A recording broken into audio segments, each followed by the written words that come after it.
Մթություն և քարի սառնություն։ Լսվում է շղթաների հազիվ լսելի շղկոց և մի խորը, հոգնած, բայց անկոտրում շունչ։ Սա խոր վիրապի գուբն է, հայոց հողի ընդերքը, որտեղ 13 տարի շարունակ Աստծո լույսին էր սպասում մի մարդ, ում վիճակված էր լուսավորելու մի ամբողջ ազգի հոգին։ Դանդաղ, վերևից, գուբի նեղ երդիկից ներս է սողոսկում լույսի մի շող, փոշու հատիկները ոսկե պարի են բռնվում նրա մեջ։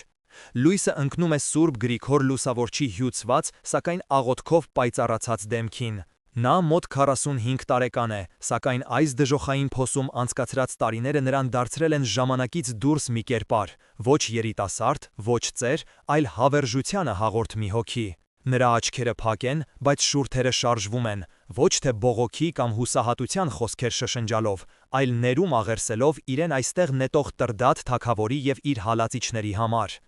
Պատմության այդ խորին ժամանակներում, երբ աշխարհը դեռ հեթանոսական մշուշի մեջ էր, մի փոքրիկ ժողովուրդ Արարատի ստորոտին կանգնած էր ընտրության առաջ՝ լուծարվել հզոր կայսրությունների մեջ, թե գտնել իր փրկության ճանապարհը։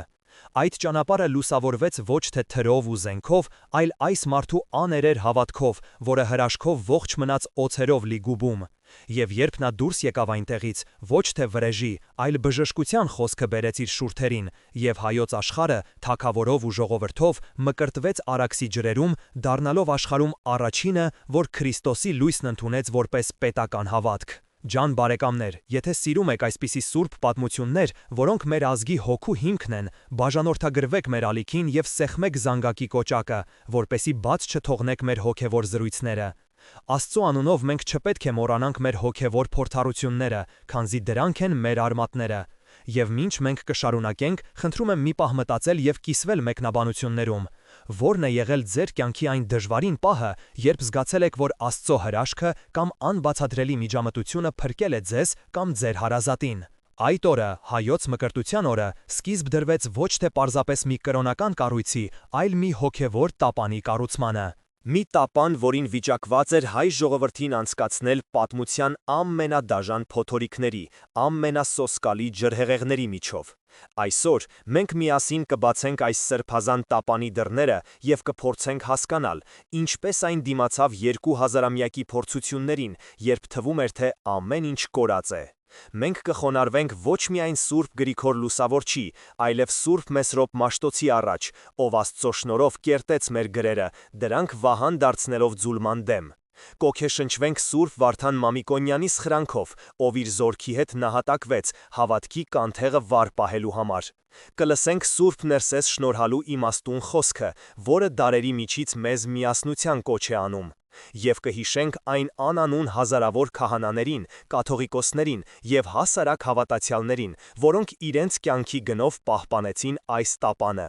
Նրանց աղոթքներով, նրանց արցունքներով ու արյամբ է սնվել մեր հավատքի ծառը։ Տապանը կառուցված էր, նրա փայտը սրբացել էր նահատակների արյամբ ու մկրտության ջրով, սակայն ծովը դեռ հանդարտ էր։ Բայց հորիզոնում արդեն սկսել էին հավաքվել առաջին ամպերը, և ոչ ոք չգիտեր, թե գալիք փոթորիկը որքան սոսկալի էր լինելու։ Չորրորդ դարի ավարտ։ Հայաստանը աշխարհաքաղաքական հրաբխի վրա էր նստած, սեղմված երկու հսկա կայսերությունների՝ քրիստոնեությունը նոր ընդունած, բայց դեռևս անկայուն Հռոմի և զրադաշտականության հզոր կենտրոն Պարսկաստանի միջև։ Այս երկու աշխարհների բախման կիզակետում հայ ժողովուրդը պետք է ամեն օր վերահաստատեր իր պատմական ընտրությունը։ Քրիստոնեության լույսը արդեն մեկ դարից ավելի էր, ինչ պետականորեն շողում էր հայոց երկնակամարի տակ, սակայն հեթանոսական սովորույթների ստվերները դեռևս թաքնված էին լեռներում ու մարդկանց հոգու խորքերում։ Տապանի կառուցումը շարունակվում էր, սակայն նրա ամրությունը դեռ պետք է փորձվեր։ Հենց այս ժամանակ էր, որ Աստված հայոց աշխարհին պարգևեց մեկ այլ հանճարեղ մտքի տեր մարդու՝ Մեսրոպ անունով, մի վարդապետի, որը ծնվել էր Տարոն գավառի Հացեկաց գյուղում։ Լինելով զինվորական, ապա արքունի դպիր, նա թողել էր աշխարհիկ կյանքը և իրեն նվիրել Աստծո ծառայությանը։ Սակայն նրա հոգին անհանգիստ էր։ Նա տեսնում էր, որ հայ մանուկները Աստծո խոսքը սովորում են օտար, հունարեն կամ ասորերեն լեզուներով, որոնք անհասկանալի էին ժողովրդի մեծ մասի համար։ Նա զգում էր, որ առանց սեփական գրերի, առանց մայրենի լեզվով հնչող աղոթքի, հայ ժողովրդի հավատքը միշտ խոցելի է լինելու և ձուլման վտանգը միշտ կախված է լինելու ազգի գլխին։ Այս սուրբ մտահոգությամբ լցված Սուրբ Մեսրոպ Մաշտոցը Սահակ Պարթև կաթողիկոսի օրհնությամբ և Վռամշապուհ արքայի աջակցությամբ ձեռնամուխ եղավ մի գործի, որը թվում էր անհնարին։ Իր աշակերտների հետ նա ճանապարհ ընկավ դեպի ասորիքի գրագիտության հայտնի կենտրոններ՝ Եդեսիա և Ամիդ։ Նա ուսումնասիրում էր տարբեր այբուբեններ, խորհրդակցում գիտունների հետ, աղոթում օր ու գիշեր, խնդրելով Աստծուց լուսավորել իր միտքը։ Նրա հետ էին նրա հավատարիմ աշակերտները՝ Հովսեփ Պաղնացին և Կորյունը, երիտասարդներ, որոնց սրտերը այրվում էին նույն սուրբ կրակով։ Նրանք տեսնում էին իրենց ուսուցչի տքնանքը, նրա անքուն գիշերները, նրա ծնկաչոք աղոթքները մոմի լույսի տակ։ Նրանք տեսնում էին, թե ինչպես էր այս մարդը կրում մի ամբողջ ազգի հոգևոր ճակատագրի բեռը իր ուսերին։ Սա մոտալուտ հոգևոր պայքարի առաջին նշանն էր, որը ծավալվում էր ոչ թե ռազմի դաշտում, այլ մտքի և հոգու ոլորտում։ Թշնամին ոչ թե սուր ու նետ ունեցող զինվորն էր, այլ մոռացությունը, տգիտությունը և օտար մշակույթի անխուսափելի ազդեցությունը։ Եթե Մաշտոցը պարտվեր այս պայքարում, ապա լուսավորչի սկսած գործը կարող էր անավարտ մնալ, և հայոց տապանը, չունենալով ամուր հոգևոր խարիսխաղ, կարող էր քշվել գնալ պատմության անհայտ ուղղություններով։ Եվ մի օր, երբ հույսը գրեթե սպառվել էր, երկարատև աղոթքի պահին Սուրբ Մեսրոպը տեսիլք տեսավ։ Նրա առաջ հայտնվեց մի լուսեղեն ձեռք, որը քարի վրա գրում էր հայոց տառերը։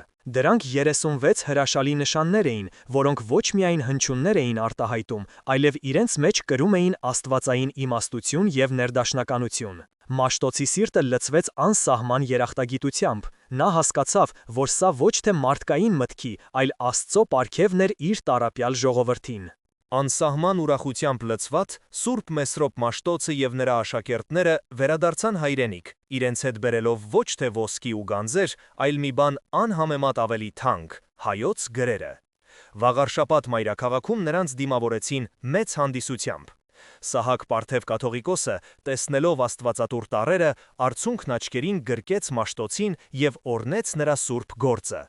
Սակայն հիմնական հոգևոր հակամարտությունը դեռ նոր էր սկսվում։ Գրերը ստեղծելը միայն առաջին քայլն էր։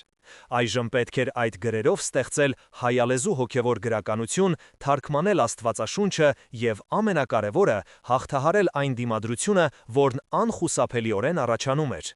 Շատ հոգևորականներ և իշխաններ, որոնք դաստիարակվել էին հունական կամ ասորական մշակույթով, սկզբում թերահավատորեն էին վերաբերվում նոր գրերին։ Նրանք կարծում էին, թե հայերենը, բարբարոսական լեզուն, անկարող է փոխանցել Սուրբ գրքի աստվածային խորությունը, և որ միայն սրբազան լեզուները՝ հունարենը, ասորերենը և եբրայերենը, կարող են լինել Աստծո խոսքի կրողը։ Սա եկեղեցական ավանդույթների և նորարարության բախում էր։ Խնդիրը հայերենով լուծելու առաջին փորձը եղավ Սահակի ու Մեսրոպի կողմից հրավիրված եկեղեցական ժողովը։ Նրանք հավաքեցին ականավոր վարդապետների, եպիսկոպոսների և ավագ քահանաների, բացատրելու իրենց տեսլականը։ Սուրբ Մեսրոպը իր հանգիստ ու համոզիչ խոսքով բացատրում էր. «Հայրեր և եղբայրներ, ինչպես կարող է մեր ժողովուրդը սիրել մի Աստծո, ում խոսքը չի հասկանում։ Ինչպես կարող է հովիվը հոգ տանել իր հոտի մասին, եթե նրանց հետ խոսում է օտար լեզվով։ Այս գրերը Աստծո պարգևն են, որպեսզի յուրաքանչյուր հայ իր մոր կաթի հետ ներծծի նաև Տիրոջ խոսքի քաղցրությունը»։ Սակայն ընդդիմախոսները, որոնցից ամենաեռանդունը Եզնիկ անունով մի իմաստուն, բայց պահպանողական վարդապետ էր, հակաճառում էին. «Սուրբ հայրեր, մենք հարգում ենք ձեր ջանքերը, բայց չեք վախենում, որ թարգմանության ընթացքում կաղավաղվի Աստծո խոսքի ճշմարիտ իմաստը։ Դարեր շարունակ մեր եկեղեցիներում հնչել է հունարեն ավետարանը։ Միթե մենք իրավունք ունենք փոխելու այդ սրբազան ավանդույթը»։ Եկեղեցական հիերարխիայի Սահակ կաթոլիկոսի միջամտությունը վճռորոշ եղավ։ Իր հեղինակությամբ և իմաստությամբ նա կարողացավ համոզել ժողովի մասնակիցների մեծամասնությանը, որ սա ոչ թե ավանդույթի խախտում է, այլ դրա զարգացումը և հարստացումը։ Որոշվեց ստեղծել թարգմանչած խմբեր, լավագույն երիտասարդներին ուղարկելով Ալեքսանդրիա, Աթենք, Կոստանդնուպոլիս, հունարեն և ասորերեն լեզուներին ու գիտություններին կատարելապես տիրապետելու համար։ Սակայն այս որոշումը միայն խորացրեց գլխավոր հերոսի՝ Սուրբ Մեսրոպի խնդիրը։ Նա հասկանում էր, որ թարգմանությունը պահանջում է ոչ միայն լեզվի իմացություն, այլև հոգևոր խորը զգացողություն և աստվածաբանական անսխալականություն։ Մի սխալ թարգմանված բառը կարող էր հերձվածի պատճառ դառնալ և պառակտել երիտասարդ եկեղեցին։ Լարվածությունը եկեղեցական համայնքում աճում էր։ Ժողովուրդը անհամբեր սպասում էր հայերեն աստվածաշնչին, իսկ ընդդիմախոսները ուշադիր հետևում էին յուրաքանչյուր քայլին, սպասելով առաջին իսկ սխալին, որպեսզի ապացուցեն իրենց ճշմարտացիությունը։ Տապանի պատերի ներսում սկսվել էր մի լուռ, բայց վճռական պայքար, ոչ պակաս կարևոր, քան արտաքին թշնամիների դեմ մղվող ճակատամարտերը։ Թարգմանչած առաջին խմբերը, ոգևորությամբ լցված, սկսեցին իրենց աշխատանքը։ Սակայն խնդիրը զգալիորեն բարդացավ, երբ նրանք բախվեցին առաջին լուրջ դժվարությանը։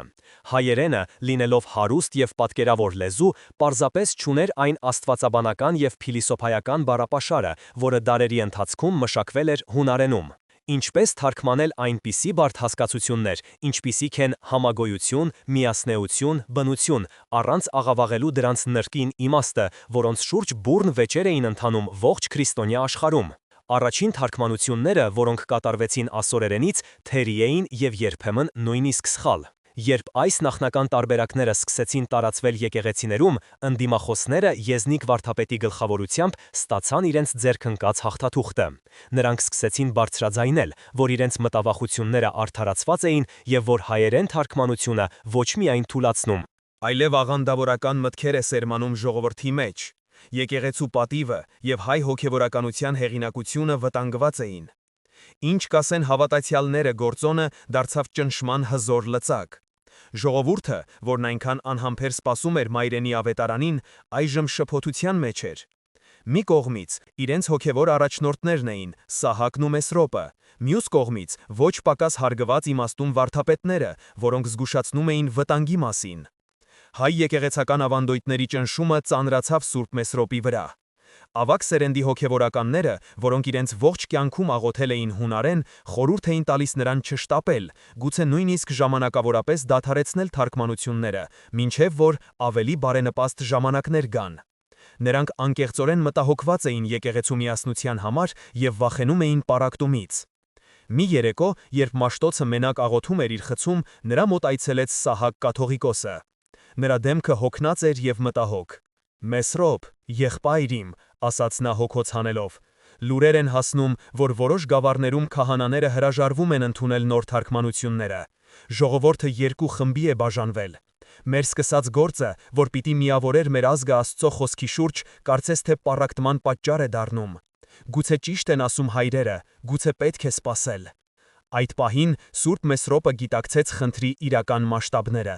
Խնդիրը ոչ թե պարզապես տեխնիկական էր, ճիշտ բառեր գտնելը, այլ շատ ավելի խորը, հոգեբանական։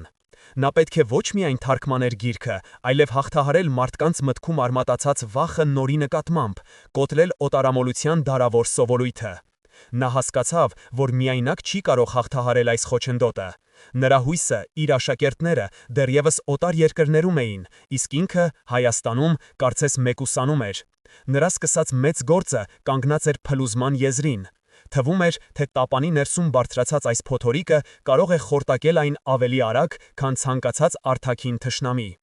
Եվ այդ հուսահատության պահին նա ծնկի իջավ և սկսեց աղոթել այնպես, ինչպես երբեք չէր աղոթել իր կյանքում, խնդրելով Աստծուց ոչ թե ուժ, ոչ թե համբերություն, այլ հրաշք։ Մի նշան, որը ցույց կտար ճիշտ ճանապարհը և կլռեցներ բոլոր կասկածները։ Աղոթքի մեջ խորասուզված, հոգու տվայտանքներից ուժասպառ, Սուրբ Մեսրոպ Մաշտոցը չնկատեց, թե ինչպես բացվեց խցի դուռը և ներս մտավ մի երիտասարդ սարկավակ։ Նա իր հետ բերել էր մի փոքրիկ փայտե տուփ, ծածկված փոշու հաստ շերտով։ «Տեր հայր», ասաց նա երկյուղացությամբ, «սա գտա եկեղեցու գրապահոցի ամենահին անկյունում, երբ մաքրություն էի անում։ Վրան գրված է միայն կաթողիկոսի աչքերի համար,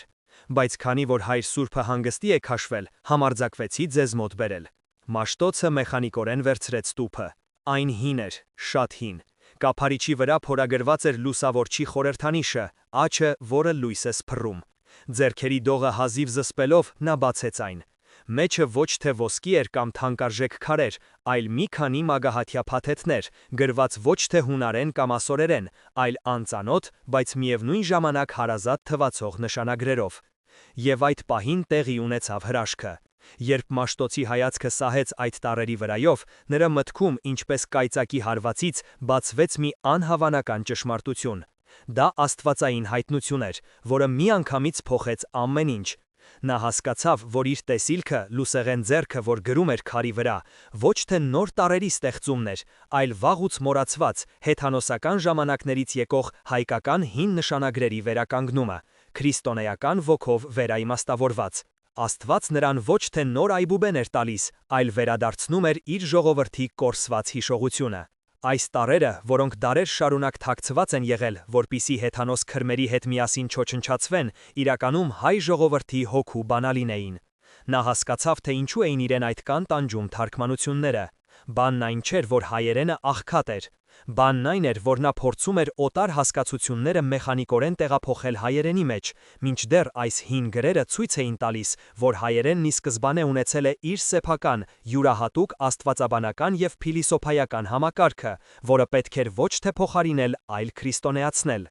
Այս հայտնությունը առավելագույն հոգևոր ցնցում էր։ Մի ակնթարթում փլուզվեցին բոլոր նախկին պատկերացումները։ Նա հասկացավ, որ ընդդիմախոսները իրենց ողջ պահպանողականությամբ ինչ-որ չափով ճիշտ էին, օտարի կույր ընդօրինակումը վտանգավոր էր, բայց նրանք սխալվում էին, կարծելով, թե հայկականը գոյություն չունի։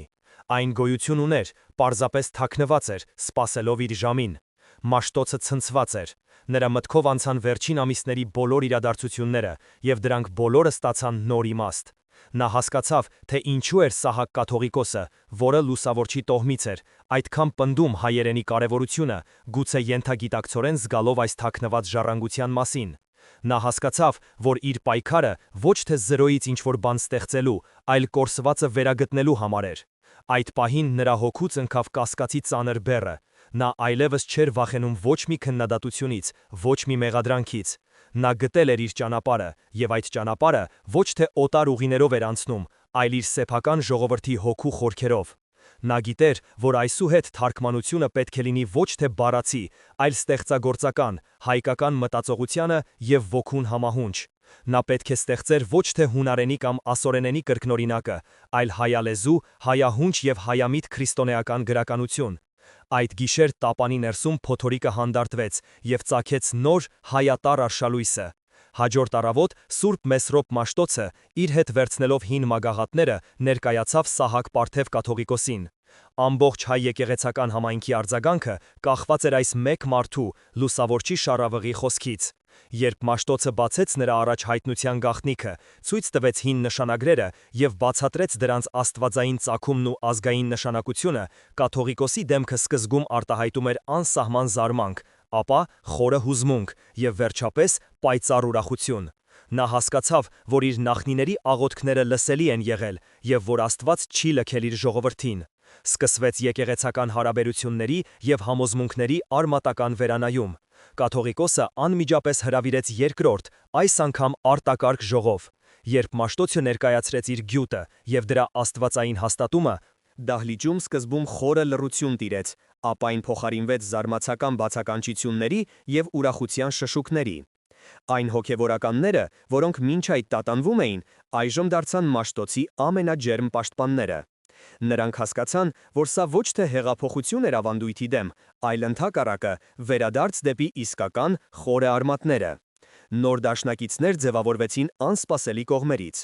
Սակայն, ինչպես սպասվում էր, նաև ձևավորվեց նոր, ավելի համար հակառակորդների խումբ։ Եզնիկ վարդապետը եւ նրա կողմնակիցները, ցնցված լինելով այս անսպասելի շրջադարձից, հրաժարվեցին ընդունել հայտնության ճշմարտացիությունը։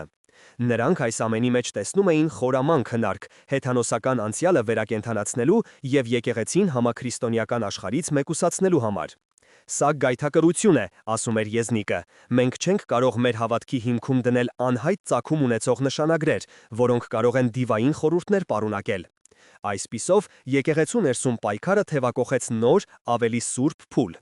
Այն այլևս պայքար չէր հունամոլության եւ հայասիրության միջև, այլ հավատի եւ անհավատության, վստահության եւ կասկածի միջև։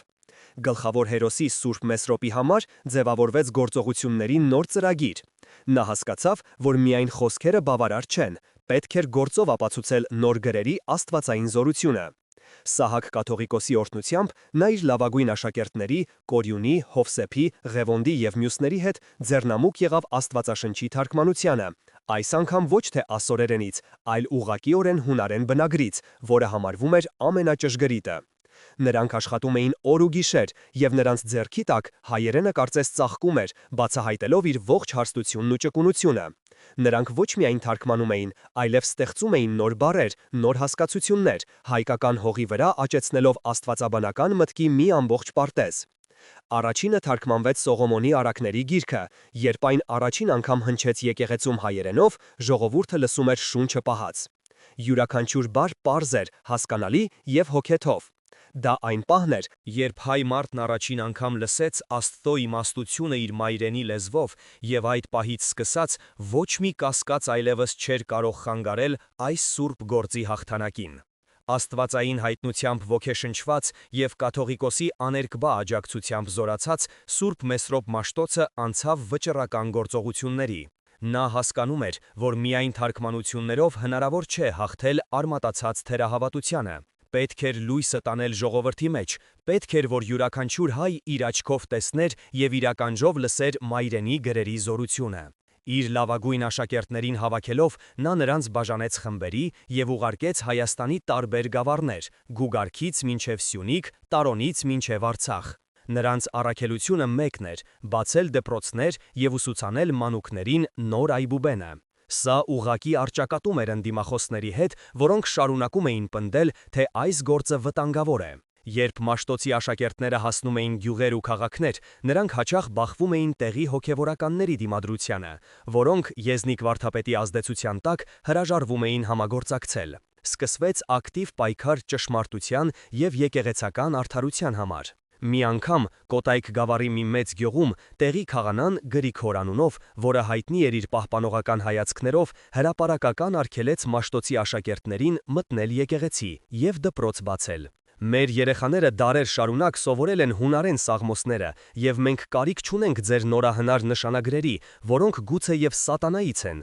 հայտարարեց նա ժողովրդի առաջ։ Այդ ժամանակ Մաշտոցի աշակերտներից ամենաերիտասարդը 17-ամյա Մովսեսը, որը հետագայում պիտի դառնար մեր պատմահայրը, առաջ քայլեց։ Նա ձեռքին ուներ նոր թարգմանված ավետարանից մի հատված։ Առանց վախենալու քահանայի զայրույթից նա սկսեց բարձրաձայն կարդալ «Հայր մեր աղոթքը» հայերենով։ Ժողովուրդը, որը մինչ այդ լսում էր քահանային, մի պահ լռեց։ Առաջին անգամ նրանք լսում էին այդքան ծանոթ եւ սրբազան խոսքերը իրենց լեզվով։ Յուրաքանչյուր բառ հասկանալի էր, յուրաքանչյուր խնդրանք գալիս էր սրտից։ Երբ Մովսեսն ավարտեց, հրապարակում կատարյալ լռություն էր։ Ապա մի ծեր կին, որի աչքերից արցունքներ էին հոսում, մոտեցավ եւ ասաց. «Որդիս, ես 70 տարեկան եմ, ողջ կյանքումս լսել եմ այս աղոթքը, բայց միայն հիմա հասկացա, թե ինչ եմ խնդրում իմ Արարչից»։ Այս խոսքերը կայծակի պես հարվածեցին ժողովրդի սրտերին։ Մարդիկ սկսեցին շշնջալ, եւ նրանց հայացքները քահանայից տեղափոխվեցին դեպի երիտասարդ Մովսեսը։ Գրիգոր քահանան, տեսնելով, որ պարտվում է այս հոգևոր պայքարում, զայրույթից կարմրեց, բայց այլևս ոչինչ չէր կարող անել։ Ժողովուրդն իր ընտրությունը կատարել էր։ Այդ օրը գյուղում բացվեց առաջին դպրոցը, եւ տասնյակ երեխաներ սկսեցին սովորել Մաշտոցի տարրերը։ Այսպիսի հոգևոր ճակատամարտեր տեղի էին ունենում ողջ Հայաստանում։ Մաշտոցի աշակերտները, թարգմանիչները դարձել էին լույսի զինվորներ, որոնք սիրով, համբերությամբ եւ Աստծո խոսքի զորությամբ հաղթահարում էին տգիտության եւ կասկածի խավարը։ Հայոց գրերի լույսը արդեն տարածվել էր երկրի մեծ մասում, սակայն ընդդիմախոսների վերջին եւ ամենաամուր բաստիոնը մնում էր Վաղարշապատ մայրաքաղաքը։ Եզնիկ վարդապետը, օգտվելով իր հեղինակությունից, համոզել էր մայրաքաղաքի հոգևորականության մեծ մասին, չընդունել նոր թարգմանությունները եւ շարունակել ծեսերը հունարենով։ Ամբողջ եկեղեցական հակամարտության գագաթնակետը տեղի ունեցավ Սուրբ Ծննդյան պատարագի ժամանակ, Մայր տաճարում։ Սահակ կաթողիկոսը, ցանկանալով վերջ դնել այս պարակտմանը, որոշել էր, որ այդ օրը ավետարանը պետք է ընթերցվի հայերենով։ Երբ ընթերցման պահը հասավ եւ սարքավագը ձեռքին հայերեն նոր թարգմանված ավետարանը բարձրացավ ամբիոն, Եզնիկ վարդապետը իր կողմնակիցների հետ կանգնեց նրա ճանապարհին։ Հայր Սուրբ, դիմեց նա կաթողիկոսին բարձրաձայն, որպիսի բոլորը լսեն, մենք չենք կարող թույլ տալ, որ Աստծո տանը պղծվի Աստծո խոսքը։ Մենք պահանջում ենք, որ ավետարանը հնչի այն սրբազան լեզվով, որով այն ստացել ենք մեր հայրերից։ Տաճարում մահու լռություն տիրեց։ Բոլորի հայացքները ուղղված էին կաթողիկոսին եւ Մաշտոցին։ Սա վճռորոշ պահն էր։ Եթե կաթողիկոսը նահանջեր, ապա հայոց գրերի գործը կդատապարտվեր պարտության։ Այդ պահին Սուրբ Մեսրոպ Մաշտոցը, որը մինչ այդ լուռ կանգնած էր խորանի մոտ, առաջ եկավ։ Նա ոչ թե զայրացած էր, այլ անսահման տխուր։ Նա մոտեցավ Եզնիկին եւ հանգիստ ձայնով ասաց. «Եղբայր Եզնիկ, իմաստությունդ մեծ է եւ հավատդ ուժեղ, բայց ասա ինձ, խնդրեմ, եթե մի հայր իր որդուն նամակ գրի, որ լեզվով կգրի, իրեն հասկանալի, թե որդուն հասկանալի»։ Եզնիկը շփոթվեց այս անսպասելի հարցից։ «Իհարկե, որդուն հասկանալի լեզվով», մրմնջաց նա։ «Ապա ինչու ես կարծում», շարունակեց Մաշտոցը, «որ մեր երկնավոր հայրը կկամենար մեզ հետ խոսել մի լեզվով, որը մեր ժողովուրդը չի հասկանում։ Միթե նրա սերը այնքան փոքր է։ Այս գրերը ոչ թե ես եմ ստեղծել, այլ Աստված է պարգևել մեզ, իր սիրո նշանը։ Եվ եթե դու հիմա մերժում ես այս գրերը, դու ոչ թե ինձ ես մերժում, այլ Աստծո պարգևը»։ Այս խոսքերը, որ ասվեցին առանց զայրույթի, բայց մեծ հոգևոր ուժով, թափանցեցին բոլորի սրտերը։ Եզնիկ վարդապետը գլուխը կախեց։ Նա հասկացավ իր սխալի խորությունը։ Նրա պայքարը ոչ թե ավանդույթի պաշտպանություն էր, այլ հպարտություն։ Նա, որ իրեն համարում էր իմաստուն, չէր տեսել ամենապարզ ճշմարտությունը։ Նրա աչքերից արցունքներ հոսեցին։ Նա մոտեցավ սարքավաքին, նրա ձեռքից վերցրեց հայերեն ավետարանը, համբուրեց այն եւ ինքը բարձրացավ ամբիոն։ Եվ երբ մայր տաճարի կամարների տակ առաջին անգամ հնչեց «Ի սկզբանե էր բանն էր, եւ բանն էր առ Աստված, եւ Աստված էր բան» խոսքերը, հասկանալի, զորավոր եւ հայերեն, բոլորը ծնկի իջան։ Այդ օրը ոչ միայն ծնվեց Քրիստոսը, այլև վերջնականապես ծնվեց հայ գիրն ու դպրությունը։ Հակամարտությունը լուծված էր։ Եկեղեցին հասավ նոր, ավելի խորը ըմբռնման, որ ճշմարիտ հավատքը ոչ թե ձևի, այլ բովանդակության մեջ է, եւ որ Աստված խոսում է բոլոր լեզուներով։ Եզնիկը դարձավ Մաշտոցի ամենամոտ գործակիցներից մեկը եւ հետագայում գրեց իր հանրահայտ Եղծ աղանդոց աշխատությունը, որտեղ փարաբանում էր հայոց լեզվի հարստությունը։ Հայ եկեղեցին այս փորձությունից դուրս գանով դարձավ ավելի միասնական եւ ուժեղ։ Տապանի պատերը, որոնք ճաք էին տվել ներքին պայքարից, ամրացան սիրո եւ փոխըմբռնման շաղախով։ Այդ օրվանից անցել են դարեր, ավելի քան 1600-ամյակ։ Փոթորիկները շատ են եղել, ավարայրի ճակատամարտ, արաբական արշավանքներ, ցեղասպանություն, անաստվածության տարիներ։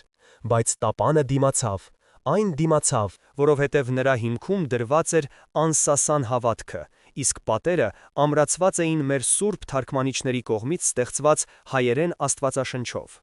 Այսօր մենք, նրանց ժառանգներս, ունենք այդ անգին գանձը։ Սիրելի քույրեր եւ եղբայրներ, այս պատմությունը մեզ մի կարևոր դաս է տալիս։ Հավատքի ամենամեծ պայքարները հաճախ մղվում են ոչ թե արտաքին թշնամու, այլ մեր սեփական հպարտության, կասկածների եւ վախերի դեմ։ Կիսվեք մեկնաբանություններում, թե ինչպես կվարվեիք դուք Եզնիկի կամ Մաշտոցի տեղում։ Ինչ եք կարծում, որն է մեր եկեղեցու եւ մեր ժողովրդի գոյատևման գաղտնիքը այսքան փոթորկալից պատմության ընթացքում։ Շնորհակալություն, որ մեզ հետ էիք այս հոգևոր ճամփորդության ընթացքում։